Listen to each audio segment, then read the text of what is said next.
that the delimitation is taking place on the basis of Almaty Declaration, which says the same, more or less the same sentence, that our borders are the same borders that existed between us as Soviet Socialist republics at the time of dissolution of Soviet Union. So once, last September, our Constitutional Court said, and it is a public document, that this principle, the principle of borders, which also means that we do not have territorial claims beyond that borders, this principle is fully complying to our Constitution, and that's it. So now, if we sign this treaty, this again, within the process of ratification, this agreement will go to the Constitutional Court. If our Constitutional Court once again says that this document complies with our Constitution, another proof that the issue is covered, addressed, there is no obstacle. If theoretically our Constitutional Court will say something else, that would be another situation. We will come back to you and we will discuss other possibilities. That's it. But again, you know, it's a matter of political will. It's a matter of orientation. It's a matter of focusing the subject on which we are focusing. Are we building peace? Are we going to use the opportunities, or are we going to close the process having the concerns? If we do have will to use the opportunities, we will find a way. By the way, and again, yeah, that's it. I'm sorry, Malka, I was a little bit longer This would be a great time to get Georgia's perspective now, because it does sound like we are at a bit of an impasse, even though a peace deal was agreed last month. Marko Bochorisvili, Georgia has expressed interest in playing a mediating role in the region. How can Georgia facilitate dialogue and cooperation among South Caucasus countries? And what specific initiatives or projects is Georgia promoting to enhance regional integration? It is my privilege to be here and to participate to Antalya Diplomacy Forum. And that's great honor to be here together with my dear colleagues from Azerbaijan and Armenia. Well, for Georgia, peaceful and secure South Caucasus is an important priority. We do acknowledge that our region has huge potential, and in order to fully exploit that potential, we do need sustainable peace and long-lasting peace in our region. So that's why we welcome, first of all, the agreement on peace deal between Azerbaijan and Armenia. This is, I do believe, that big achievement. And we also need to highlight that traditionally exceptional good relationship that Georgia enjoys to have with both neighbors, Armenia and Azerbaijan. With Azerbaijan, for decades, we have a strategic partnership based on that friendship and very good cooperation. And this is a very strong asset that we have in the region. With Armenia, again, we enjoyed traditionally very good relationship, which was upgraded recently to strategic partnership. And this is also a very big asset that Georgia has in this situation. And we have sincere interest to promote peace and stability in our region.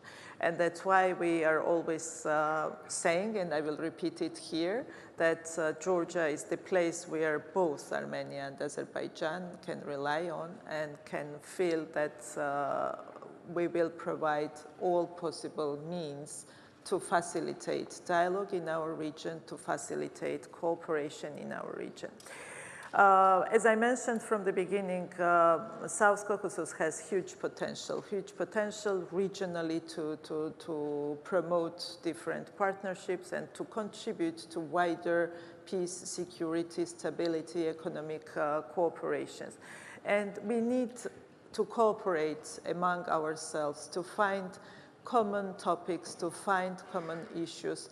That is kind of our daily life in our region, and to start talking about that. And that is, I think, essential that we can do at this stage.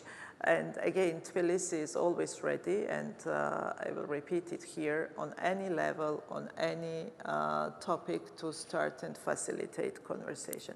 I will not start listing of the issues that we can discuss. There are plenty of things that we need to cooperate, we need to discuss among ourselves, and I do believe that first thing, that political will and intention from both sides that exists, and we do see that that exists, is essential to promote that dialogue between South Caucasus countries. I would not exclude Georgia, and I would not put Georgia only as a kind of country that is in the middle, that is talking to Armenia or talking to Azerbaijan and trying to play that only mediating role. This is our life as well, and we consider that we are also part of this process on an equal kind of level, because this is our common interest to promote peace, security, stability, and good cooperation in our region.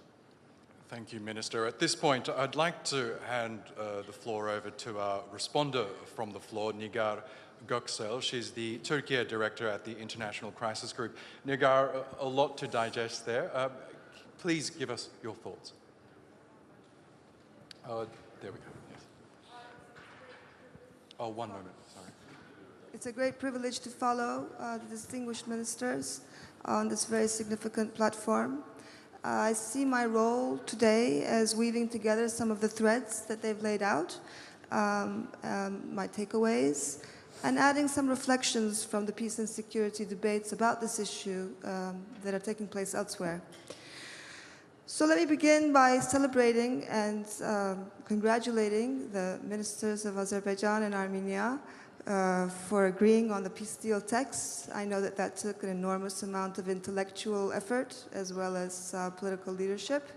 And I think it's particularly noteworthy that it happened without external brokering, so that it was a bilateral process. And I think this also points to the regional ownership factor that the Turkish diplomacy has been underlining. I'd also like to take note of Azerbaijan's long-time investment into proactively pursuing the connectivity projects in the region, starting from Baku-Ceyhan and now evolving into the Middle Corridor. Frankly, I think Baku gets little acknowledgement from the actors that are benefiting from its focus on this for a long time. I think the prevailing rationale today is that folding Armenia into this web of infrastructure and opportunity can create some immunity, not only for Armenia, but for all of us, in terms of guarding against the potential spoilers of regional stability. And those spoilers can come from inside, and they can come from outside, actors that would want to exploit the vulnerability.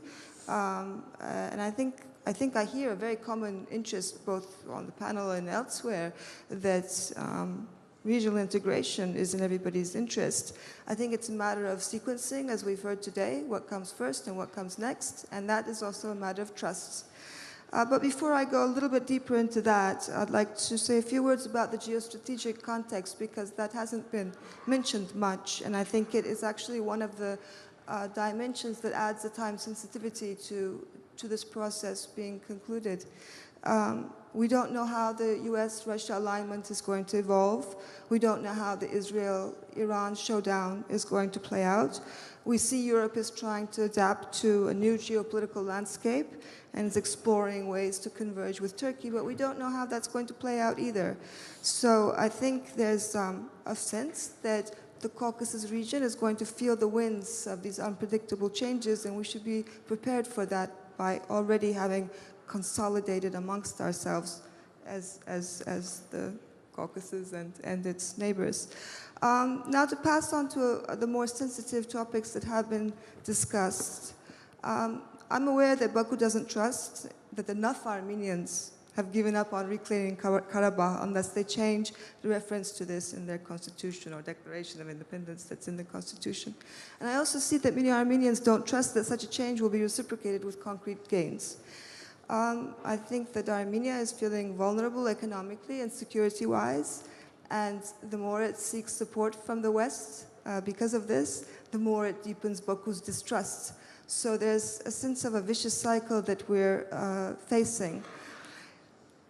Given how far the peace process has come, and if this is the last unresolved issue, I think a lot of observers are worrying that a stalling over this is going to risk the window of opportunity closing because of the geopolitical shifts and some domestic dissatisfaction that we see building in Armenia as well. So all we really need to ask is whether we might look back and say, had we moved ahead then, we might have had lasting peace versus unraveling. So I guess my question to Azerbaijan is that if this constitutional change can only realistically happen in 2027, which is some of the debates are saying so, then are there interim steps or creative workarounds that can be taken to keep the momentum alive, particularly regarding connectivity, because the connectivity talks have stalled ever since Russia got engaged more in Ukraine, whereas the continuation of progress of that track of talks could actually continue in parallel about the railways and the highways and whatnot. I also would like to sort of note here that, of course, aspirations are not eliminated by clauses in legal declarations. They might actually fade more likely through normalization and integration, though there's no guarantee for that either. And I guess my question to Yerevan's, to the Minister of Armenia, is that given how fragile the trust is, are there ways that the Armenian leadership could reassure its counterparts in Baku that Armenia's current path is irreversible, even if political winds at home change or political winds in the region change? I think there's a sense of fragility that I pick up as such in Baku that is grounded, I guess, in past experiences. I think the irony today, and I'm going to close with this, is that if Armenia doesn't feel secure or doesn't have an economic lifeline because of its borders being closed, then it becomes more vulnerable to external manipulation, which is exactly the outcome that Azerbaijan seeks to avoid. And of course, it's a risk to Turkey's potential role for stabilizing and developing the Caucasus region as well. And I also like to note that it's naive to believe that trade and connectivity can neutralize revanchism, but neither can isolation reduce it. So I think we're left with no wonderful answers, perhaps, but some food for thought, perhaps, that can be taken up in the rounds to go. Minister Mիրզոյան, would you like to respond? Well, that was an interesting contribution. Thank you. Of course, I can agree with some of the approaches and considerations and disagree with the others. But in one specific part, you were very precise. The Armenian society feels vulnerable indeed in terms of security first, but also in terms of economic cooperation or closed borders. An ordinary citizen of Republic of Armenia can hear several assurances from the government of Republic of Armenia in the same day, assurances regarding the peace agenda, assurances and proposals to build peace with the neighbors, to open the borders, to turn the page of enmity in the region, to open a new era.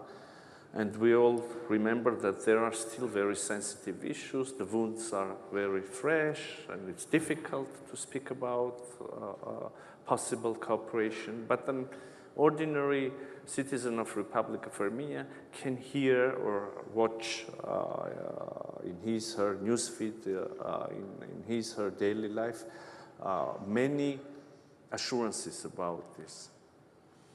At the same time, an ordinary citizen of Republic of Armenia, in the very same day, can hear several threats, including threats to, again, to use the force, including threats not to acknowledge the territorial integrity, including threats which contain some claims on internationally recognized territorial integrity of Republic of Armenia from the Azerbaijani side.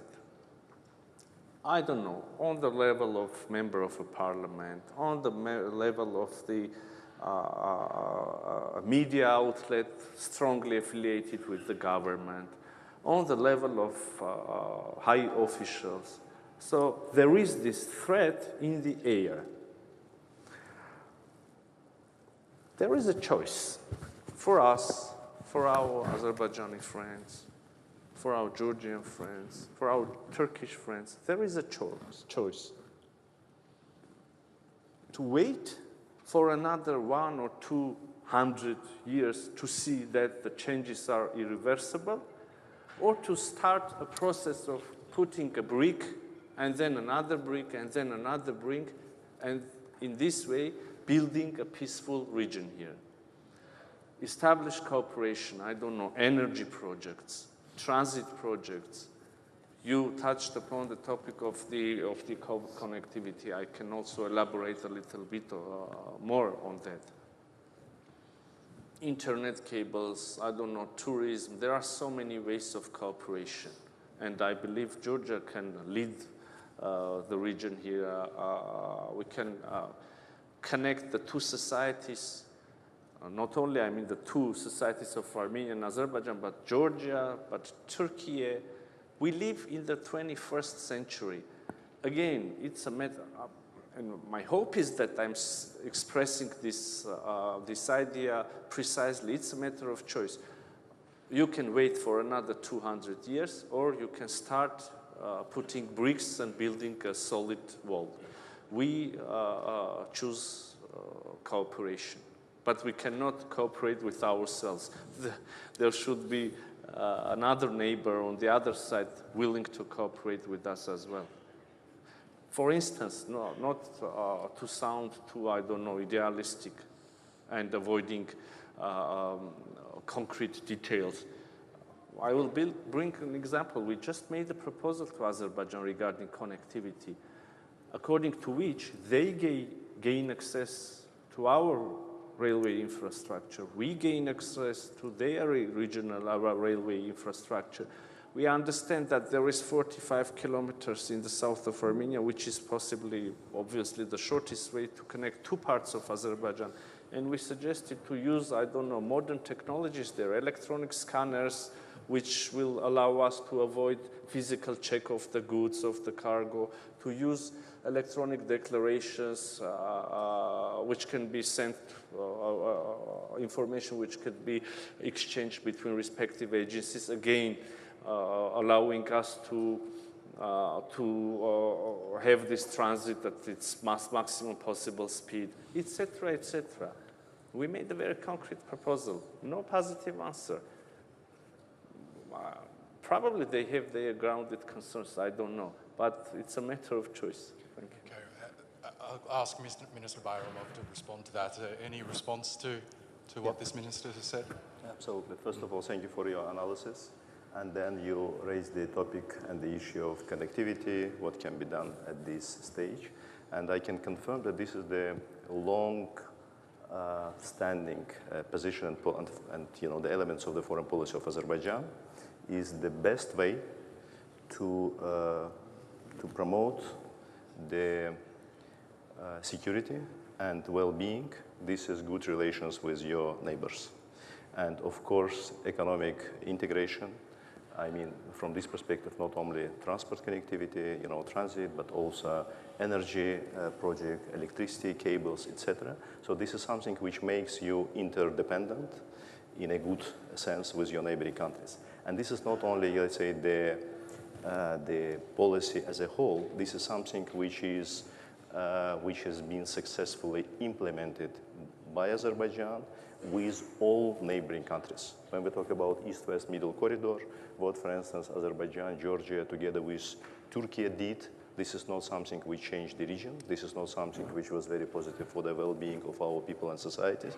This is something which changed the whole map of the region, the major oil, gas, pipeline, east-west transportation corridor. The most recent example, this is of course implementation of Southern Gas Corridor. The second stage with the finalization of which the number of countries which became the recipients of Azerbaijani gas from the Caspian Sea increased from 2 at the end of 2020 to 12 today, when on top of Georgia and Turkey, this is also 10 additional European countries. At the same time, we are quite actively expanding the north-south corridor, also with participation of Russian Federation and Iran. For all those years, due to the policy of Armenia, Armenia was out from all these projects, because I think one cannot imagine that when you have this type of conflict and occupation of your territory, you will be in a, let's say, economic engagement with the country. And of course, from the recent developments, and that's why at the beginning I said that the new opportunities finally raise with the end of the armed conflict between Armenia and Azerbaijan. But we sincerely believe that the process should be finalized in a proper way. So this is something which has the real ground, which has the legal value, and which is irreversible. My colleague mentioned, and when you hear Minister Mիրզոյանը, this is really very nice statements, and we hear many, let's say, nice statements. Minister Mիրզոյանը made a reference to the recent decision of the Constitutional Court of the Republic of Armenia, and Minister Mիրզոյանը in his statements several times said a reference to several hundred years ago. I will not be making reference to the several hundred years. I will make several references to something which happened only after November 2020, which is the end of the Second Karabakh War. Mr. Mիրզոյանը did not mention that when we talk about the importance and seriousness of this territorial claim in Armenian constitution, this is not something hypothetical. Based on this narrative, after November 2020, between the Republic of Armenia and the Republic of Azerbaijan, there are many international disputes in International Court of Justice, in international arbitration bodies, etc. There are a bunch of documents where recently, in 2021, in 2022, in 2024, the Republic of Armenia continues to submit the document which, based on the same narrative which exists in the Armenian constitution, put under question territorial integrity and sovereignty of Azerbaijan. So this is the recent document. Of course, the statements, they are all good and nice, but there are more important stuff. And when Minister Mիրզոյանը mentions about, some of the threats from the member of, parliaments of some NGOs, of course, in ideal world, of course, it's better, to have only the nice statements. But I believe that the more important, position representing the state should be taken into account and should be eliminated if we seriously talk about the finalization of this process, coming to the logical end. And after this, it will really open many additional opportunities for the whole region in a, let's say, holistic way. About the transportation, and Mr. Minister mentioned about some recent proposal from the Republic of Armenia with regard to the opening of the transportation tools. I just wanted to mention a couple of facts. The first, the opening of communication between Republic of, between us. It was proposal of Azerbaijan to be included in the trilateral declaration of November 2020. There is general statement about opening of communication between two countries, and there's a very specific reference about the unimpeded access from the western borders of Azerbaijan with its Nakhchivan Autonomous Republic. So because in Azerbaijan we have a unique situation, and the unique situation is that we have two parts of the country which are, separated from each other. And there are all around 40 kilometers of the, let's say, territory of Armenia. This railroad existed back in Soviet time. This railroad, by the way, back in Soviet time, was the part of the Azerbaijan Republic railroad system because it was, the very short part, which was, managed by the Azerbaijani railroad system. During the negotiations in January 2021, until, the active phase was until 2023, then there was, some gap in the negotiations. We did many, let's say, proposals in order to resolve this situation. We agreed to separate highway part from the railroad in order to, let's say, to put on the second stage the more, let's say, complicated part for the Republic of Armenia. But notwithstanding, every time we saw some of the proposals which, from our perspective, and based on the previous agreement which we have in 2020, put under question, let's say, the reliability and stability of this. We do not want to be in the situation when we agree about something, and in 1-2 year period of time, due to some, changes in Armenian legislation, due to some, changes in Armenian power, we will face the same situation which we faced, 30 years ago when the conflict started, and, Nakhchivan Autonomous Republic become a hostage of this situation. That's why, so when we talk about from Azerbaijan to Azerbaijan, for us this is absolutely crucial, that this is unimpeded access, with all the necessary guarantees that this situation is irreversible and it does not depend on the, political or legal changes in Armenia. Thank you, Minister, and thank you, Nigar Göksel, for that. We are running out of time, but I would like to get one last perspective from Minister Botorishvili. The issue of shifting global alliances was mentioned. That is evident in the South Caucasus. We're seeing the West retreat somewhat from trying to influence affairs in the South Caucasus. We know the 3+3 dialogue being spearheaded by Russia and Turkey has been looking to fill that void. This is the dialogue involving the countries on the stage here, as well as the biggest neighbors of Iran, Turkey and Russia. Under the previous administration in Georgia, they had refused to become involved in the 3+3. Might you reconsider that stance and joining? I would refer to that format 3+2 because Georgia is not part of that format, but it is that's always referred as 3+3. Georgia is not part of this format, and we cooperate with all the neighbors except of Russia, and it has reason because Georgia's 2 regions remain occupied by Russian Federation, and we still have unaccepted military presence on these 2 regions, in these 2 regions from Russian Federation. So this is the reason where we cannot and we are not considering to be part of this format. We have only one format with Russian Federation. This is Geneva International Discussions, where Georgia and Russia are talking to each other over the conflict, and there are United States, United Nations, OSCE, European Union represented in that format, and this is a very valuable format for us that allows us to discuss conflict-related issues.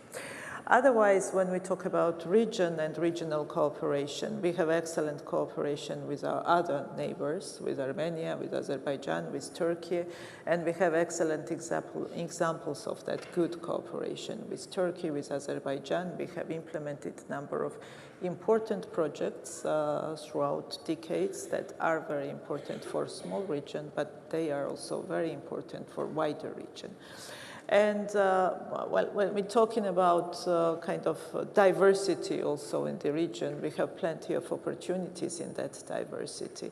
Like Georgia, Armenia, Azerbaijan, maybe we are different in many terms, but we have to find, especially when it comes, for example, foreign policy priorities. For decades, Georgia is pursuing the European integration path. We want to be part of the European Union. That allowed Georgia to bring into Georgian legislation more European standards, and align more with European economic area, that is also an asset that could be beneficial for whole region.